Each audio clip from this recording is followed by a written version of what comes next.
My favorite thing about having a native plant garden is hearing all the birds. We have a lot of plants for birds to eat and nest in, but not every yard is like this. There are so many grass lawns in my neighborhood. And lawns suck! They require constant maintenance. They barely drain stormwater. They hardly have any shelter for insects and animals. And they don't help pollinators either. Which is why we've decided to convert my lawn into a native meadow. We're not quite there yet, but we're on our way. Hi, my name is Stephanie Jellison. I work with DCNR's Watershed Forestry Program. Welcome to Bird Park. From Phipps Parks Conservancy. There are a good population of native plants. Most lawn grasses aren't native. They're more complicated.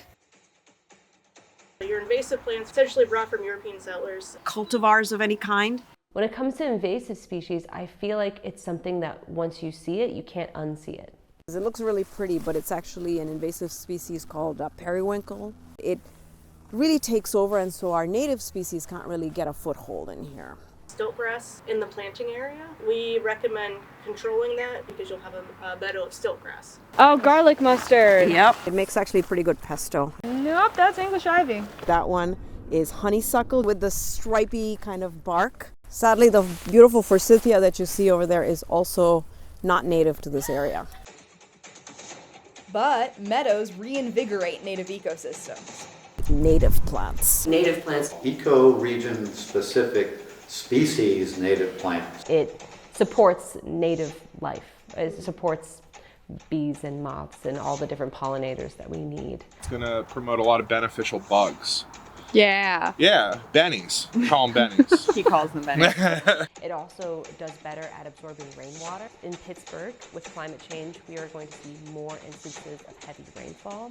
And so investing in plants that have those deep root systems to trap the water is just so essential. If goldenrod pops up in the middle of the garden, we just say great. Like, it's a honey crop. The bees are going to make honey from it in the fall.